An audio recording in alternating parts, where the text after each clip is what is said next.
Start ist das nördliche Ende vom Mehringplatz Richtung Norden die Friedrichstraße bis zum Kurt-Schumacher-Platz. Auf der linken Seite ist der Theodor-Wolf-Park. Die Friedrichstraße ist eine der bekanntesten Straßen in Berlin und erstreckt sich über mehrere Stadtteile. Die Friedrichstraße in Berlin wurde nach Friedrich dem Großen benannt, der König von Preußen und eine bedeutende Figur in der deutschen Geschichte war. Friedrich der Große trug maßgeblich zur politischen und kulturellen Entwicklung Preußens bei. Der Name Friedrichstraße wurde im Jahr 1737 offiziell eingeführt. Es ist wichtig anzumerken, dass es in verschiedenen deutschen Städten Straßen mit dem Namen Friedrichstraße gibt und sie wurden oft zu Ehren verschiedener Mitglieder der königlichen Familie der Hohenzollern oder anderer wichtiger Persönlichkeiten benannt. In Berlin ist die Friedrichstraße jedoch besonders bekannt. Historisch gesehen spielte die Friedrichstraße eine wichtige Rolle während der Teilung Berlins, da sie sich unmittelbar am Grenzübergang Checkpoint Charlie befand, einem Symbol des Kalten Krieges. Auf der rechten Seite liegt der Besselpark mit der gleichnamigen Besselstraße. Er wurde nach dem Mauerfall als namenloser Platz angelegt und später zu einem Park ausgebaut. Seinen Namen erhielt der Park nach dem Astronomen Friedrich Wilhelm Bessel. Auf der linken Seite ist der Berliner Polizeiabschnitt 53 der Polizeidirektion 5 und das Landesamt für Bürger- und Ordnungsangelegenheiten. Es folgt der U-Bahnhof Kochstraße. Die Kochstraße ist eine Station der Berliner U-Bahn-Linie U6 im Bezirk Kreuzberg. Er liegt unterhalb der streckenführenden Friedrichstraße an der Kreuzung mit der namensgebenden Kochstraße und der Rudi-Dutschke-Straße. Wir folgen der U-Bahn-Linie 6 oberirdisch bis zum Kurt-Schumacher-Platz. Ins Blickfeld kommt nun gleich die Touristenattraktion Checkpoint Charlie. Der Checkpoint Charlie war einer der Berliner Grenzübergänge durch die Berliner Mauer zwischen 1961 und 1990. Er verband in der Friedrichstraße zwischen Zimmerstraße und Kochstraße den sowjetischen mit dem amerikanischen Sektor und damit den Ostberliner Bezirk Mitte mit dem Westberliner Bezirk Kreuzberg. Vor über 60 Jahren kam es am amerikanischen Grenzübergang Checkpoint Charlie zur ersten Konfrontation amerikanischer und sowjetischer Panzer. Sie standen sich nahezu 16 Stunden gegenüber, ohne dass ein Schuss fiel. Berlin und die Welt hielten den Atem an. Wenn da einer die Nerven verloren hätte, dann hätte es den Dritten Weltkrieg auslösen können. Der Checkpoint war auch Schauplatz spektakulärer Fluchten aus dem damaligen Ostberlin. In unmittelbarer Nähe wurde der DDR-Flüchtling Peter Fechter ermordet, er wurde von mehreren Schüssen eines Ostberliner Grenzers getroffen und verblutete am 17. August 1962 vor den Augen westlicher Beobachter. Am Checkpoint Charlie befindet sich auch das Museumhaus am Checkpoint Charlie. Es wurde am 14. Juni 1963 in unmittelbarer Nähe zur Berliner Mauer eröffnet. Es dokumentiert die Geschichte und Geschehnisse der Berliner Mauer, Fluchten und den weltweiten gewaltfreien Kampf für Menschenrechte. Wir überqueren den südlichen Bereich des U-Bahnhofes Stadtmitte, der von den U-Bahn-Linien U2 und U6 befahren wird. Es folgen die Kreuzungen Leipziger Straße, Kronenstraße und die Mohrenstraße. Dazwischen befindet sich der nördliche Zugang der U-Bahn-Station Stadtmitte. In der Mohrenstraße befindet sich auch das Rausch-Schokoladenhaus. Ein elegantes Café mit großer Verkaufsfläche und einzigartigen Schokoladen und Pralinen. Die handgefertigten Schokoladenkreationen werden in der Rausch-Schokoladenmanufaktur in Berlin-Tempelhof hergestellt. Dieser Abschnitt der Friedrichstraße war Teil eines Straßenkampfs der besonderen Art. Autofrei und Fahrradstraße? Das war die große Frage. Mit dem Regierungswechsel und mit dem regierenden Bürgermeister Kai Wegner kehrte wieder Vernunft ein und die Strecke ist eine Straße ohne ideologischen Grabenkampf. In dieser relativ ruhigen Straße können alle Verkehrsteilnehmer gut auskommen. Mal sehen, wie lange der Frieden herrscht. Auf der linken Seite befindet sich das Russische Haus. Das Russische Haus ist die Kulturbotschaft Russlands. Auf der rechten Seite befindet sich das Kaufhaus, Galerie Lafayette. Die Berliner Filiale öffnete 1996 und war zuletzt der älteste noch existierende internationale Standort der Kaufhauskette außerhalb Frankreichs. Nun ist die Schließung beschlossen, Ende 2024 soll das Luxuskaufhaus schließen. Die Zukunft des Hauses ist ungewiss, die Zentral- und Landesbibliothek könnte einziehen. Wir überqueren hier die Französische Straße. Hier befand sich der U-Bahnhof Französische Straße. Das war eine ehemalige Station der Berliner U-Bahn-Linie U6. Er befindet sich unterhalb der Kreuzung Friedrichstraße, Französische Straße und wurde am 30. Januar 1923 eröffnet und am 4. Dezember 2020 mit Eröffnung des direkt daneben liegenden U-Bahnhofs unter den Linden stillgelegt. Unter den Linden führt nun die neu gebaute U-Bahn-Linie 5. Sie ist eine Verlängerung der Linie 5 vom Alexanderplatz bis zum Berliner Hauptbahnhof. Der neue Kreuzungsbahnhof unter den Linden machte den Bahnhof Französische Straße überflüssig. Der folgende Abschnitt der Friedrichstraße erstreckt sich von der Kreuzung Berndstraße unter den Linden bis zur Weidendamer Brücke. Direkt am Anfang der Friedrichstraße, nahe dem The Westin Grand Berlin, befindet sich der berühmte Boulevard unter den Linden, der von zahlreichen historischen Gebäuden und Sehenswürdigkeiten gesäumt ist. Der Bereich rund um das Hotel zeichnet sich durch eine elegante Atmosphäre aus, mit Geschäften, Restaurants und kulturellen Einrichtungen. Beim Fortschreiten Richtung Norden entlang der Friedrichstraße begegnet man einer Vielzahl von Einkaufsmöglichkeiten, darunter renommierte internationale Marken und Berliner Boutiquen. Unter anderem das Kulturkaufhaus Dussmann. Die Friedrichstraße ist ebenso als Kulturmeile bekannt, da sie mehrere Theater und Galerien beherbergt.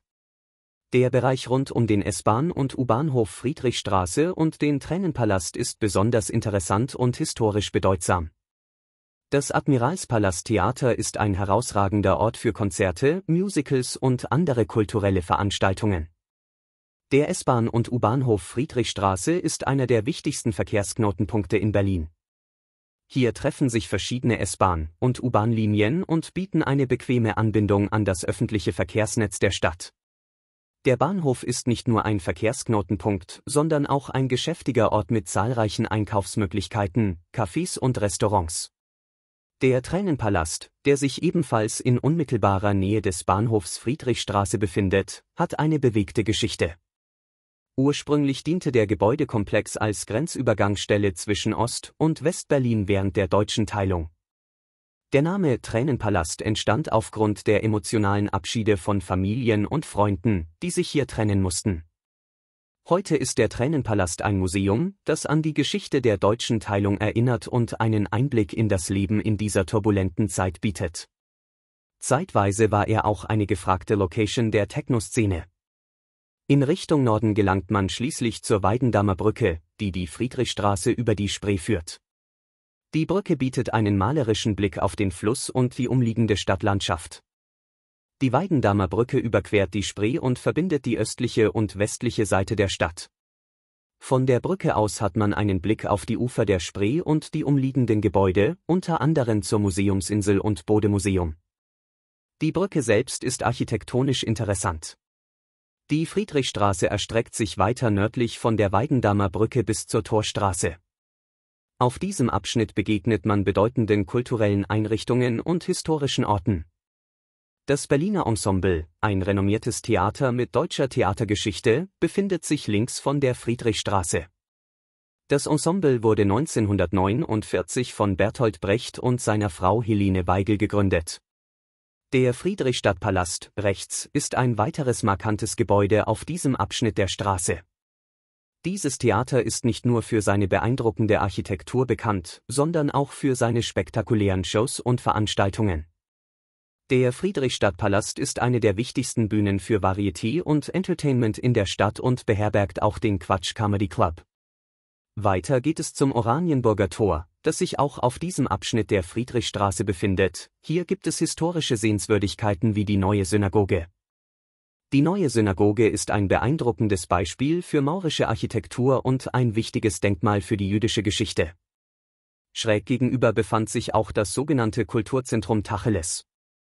Die Torstraße, die oberhalb des Oranienburger Tors beginnt, ist eine beliebte Straße in Berlin-Mitte. Hier findet man trendige Bars, Restaurants, Galerien und Boutiquen. Die Architektur entlang dieses Abschnitts der Friedrichstraße variiert von historischen Gebäuden bis zu modernen Strukturen. Es sieht immer etwas eng und knapp aus mit dem Fahrrad und man hat den Eindruck und die Frage, reicht der Platz? Reicht. Wie man hier sieht, mehr ist und war auch nicht geplant. Hier endet auch die Friedrichstraße. Kreuzung Torstraße rechts, Hannoversche Straße links, geradeaus beginnt die Chausseestraße. Hier, nach der Straßenbahnhaltestelle, kommt jetzt meine persönliche Lieblingsstelle der Chausseestraße. Parkende Autos, Straßenbahnschienen, jetzt ein LKW dazu, etwas Gegenverkehr und auch kein so richtig sichtbarer Mittelstreifen. Dann wird es richtig schön. Jetzt ist es hier gerade ruhig. Ich werde nie vergessen, wie ich hier von einer Polizistin vom Bürgersteig verscheucht wurde und 1 oder 2 Tage später eine Meldung kam, dass genau hier ein Fahrradfahrer ums Leben kam. Damit haben wir einen fließenden Übergang zum nächsten Thema. Links befindet sich ein Friedhof. Verschiedene Kirchhöfe und Kirchengemeinden, unter anderem der Dorotheenstädtische Friedhof. Soweit, so tot.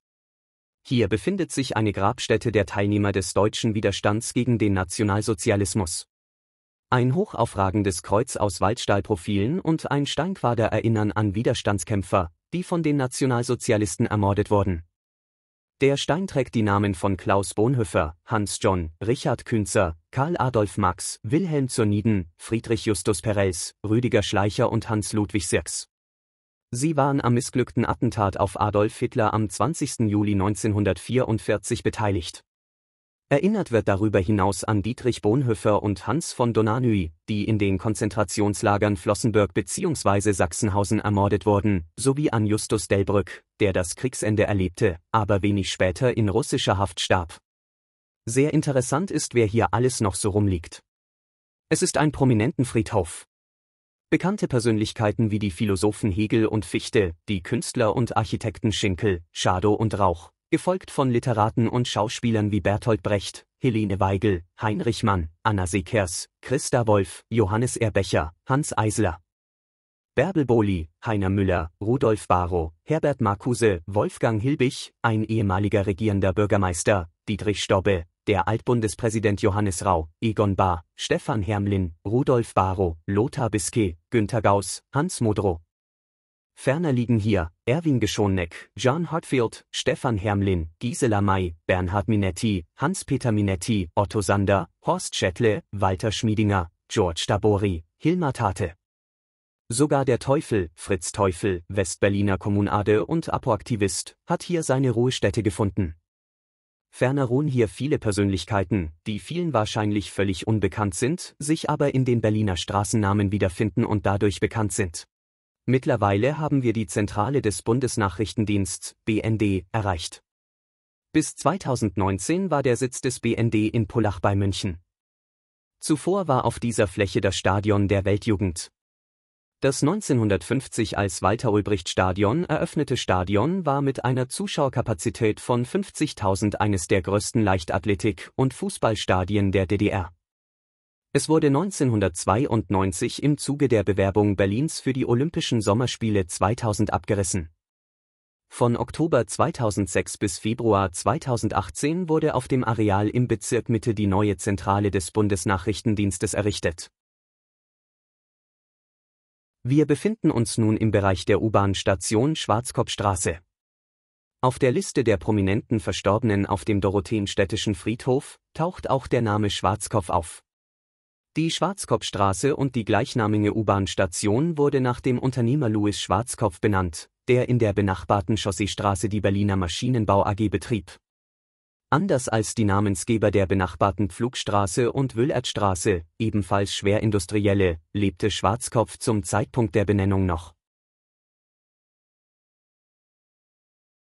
Wir bewegen uns nun weiter Richtung Wedding und fahren auf dem ehemaligen Grenzübergang Chausseestraße zu.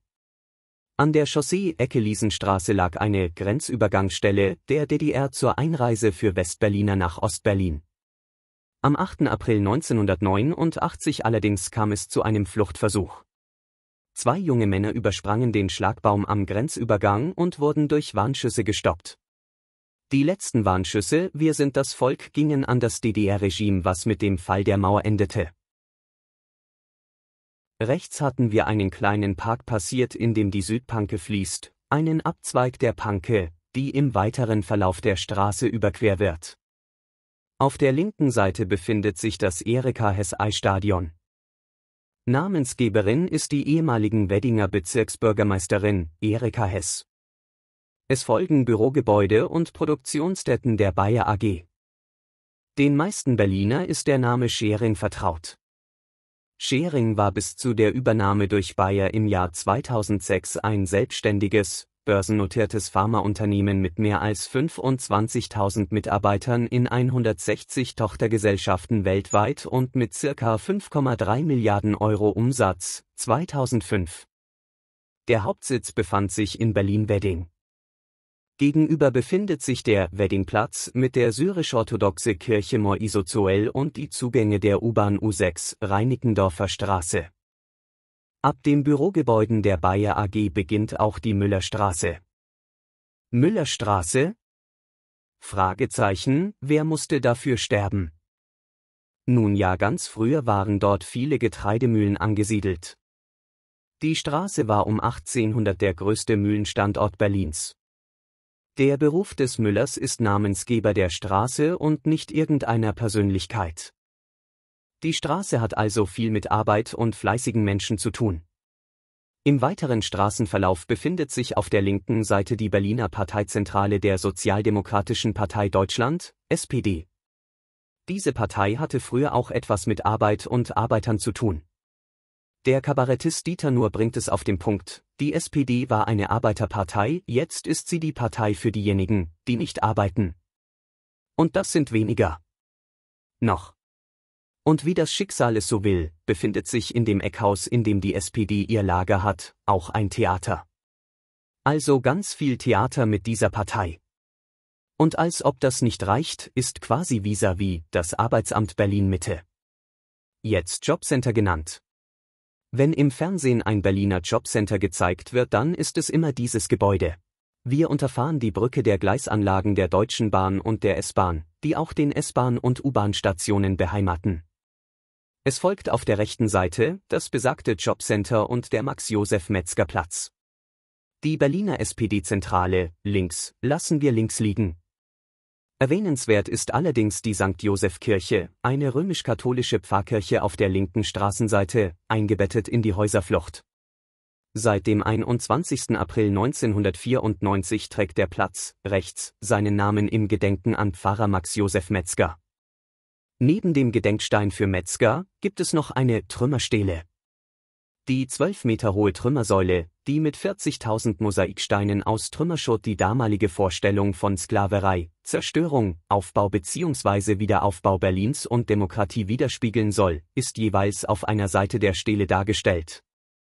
Sie erinnert ebenfalls an den Volksaufstand in der DDR am 17. Juni 1953, als Arbeiter aus Hennigsdorf durch die Weddinger Müllerstraße in Richtung Ostberlin gezogen waren. Die Stele entstand aus abgeklopften Ziegelsteinen in den Farben Weiß, Gelb, Rot und rußiges Schwarz von kriegszerstörten abgerissenen Häusern der näheren Umgebung. Den Namen Trümmerstele erhielt sie bei ihrer amtlichen Einweihung durch den damaligen Weddinger Bürgermeister Walter Röber. Der Name bezieht sich sowohl auf das Baumaterial als auch auf den Anlass, denn bei der Einweihung wurden ausdrücklich die Aufbauleistungen der Trümmerfrauen hervorgehoben. Ups! Stichwort Trümmer. Auf der rechten Seite befindet sich Karstadt-Müller-Straße. Jetzt Galeria Kaufhof. Ich würde sagen, das läuft da nicht mehr und liegt auch irgendwie in Trümmern. Hat auch viel mit verändertem Kaufverhalten zu tun. Und ja, auch ich bestelle gern bei Amazon. Das ist halt leider so. Es folgt das nächste Sorgenkind. Der Leopoldplatz. Der Leopoldplatz gilt noch nicht als kriminalitätsbelasteter Ort, doch es gibt seit Jahren eine ausgeprägte Szene von Drogensüchtigen und Drogendealern und Obdachlose. Also kein Platz mehr mit Wohlfühlqualität. Für keinen. Also schnell weiter. Und weiter geht die wilde Fahrt. Links sehen wir ein weiteres Jobcenter. Laut Google, Jobcenter Berlin-Mitte, Dienstgebäude Leopoldplatz. Der Platz davor nennt sich allerdings Elise- und Otto-Hampel-Platz. Das ist nicht ganz schlüssig. Früher war in diesem Gebäude das Bezirksamt Wedding untergebracht. Das Backsteinhaus war das alte Bezirksamt und wird vom Bezirk noch genutzt.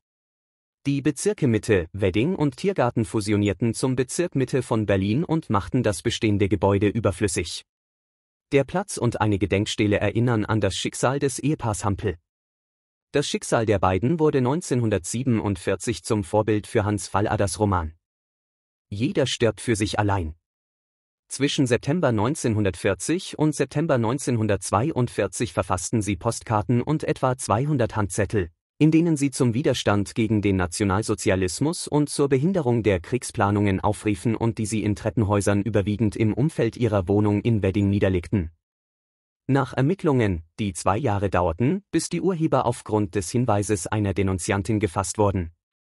Nachdem sie verraten worden waren, wurden die Hampels am 20. Oktober 1942 verhaftet. Am 22. Januar 1943 wurden sie vom 2. Senat des Volksgerichtshofes wegen Zersetzung der Wehrkraft und Vorbereitung zum Hochverrat zum Tode verurteilt und am 8. April 1943 in Plötzensee ermordet. Wir befinden uns mittlerweile in der Höhe Seestraße bzw. U-Bahnhof Seestraße. Der Wedding wurde zu Zeiten der Industrialisierung als Arbeiterbezirk bekannt und wurde auch Roter Wedding genannt. Mir fällt dazu immer das Lied von Ernst Busch Roter Wedding ein. Wir hören mal kurz rein. Roter Wedding, grüßt euch Genossen, haltet die Fäuste bereit. Haltet die roten Reihen geschlossen, dann ist der Tag nicht mehr weit. Kämpfen wir als Sozialisten, endlich in einer Front. Arbeitsbrüder, Kommunisten, Rotfront, Rotfront. In einer weiteren Strophe des Liedes. Ein Lump, wer kapituliert? Wir tragen die Wahrheit von Haus zu Haus und jagen die Lüge zum Schornstein hinaus. Wie Karl Marx es und Lenin gelehrt. Und schlug auch der Feind unsere Besten tot, der Wedding kommt wieder, Berlin bleibt rot, damit Deutschland den Deutschen gehört. Eine klare Sprache, klare Aussagen. Die Musik wurde von Hans Eisler komponiert. Den hatten wir schon in Verbindung mit dem Dorotheenstädtische Friedhof erwähnt. Mittlerweile haben wir die Seestraße und den Urnenfriedhof Seestraße passiert und kommen nun am BVG U-Bahn-Hauptwerkstatt Seestraße vorbei. Das Eingangstor neben dem kleinen weißen Gebäude mit den gelben Flaggen der BVG wirkt sehr unscheinbar. Es führt direkt auf das Gelände der U-Bahn-Haupt- und Betriebswerkstatt. Die U-Bahn-Wagen, die zur Instandsetzung und Wartung vorgesehen sind, gelangen über eine unterirdische Gleisanlage auf das Werkstattareal. Ich muss gestehen, erst durch diese Recherche habe ich diese Anlage erst so wahrgenommen. Und die Betriebswerkstatt ist nicht wirklich klein. Im weiteren Verlauf kommt noch der BVG Omnibusbetriebshof, der etwas auffälliger daherkommt und allgemein bekannter ist. Die Alliierten teilten Berlin in 4 Sektoren ein, Frankreich kontrollierte den nordwestlichen, England den westlichen und die USA den südwestlichen Teil der Stadt. Der gesamte Ostteil Berlins verblieb unter der Kontrolle der Sowjetunion. Wir befinden uns im französischen Sektor.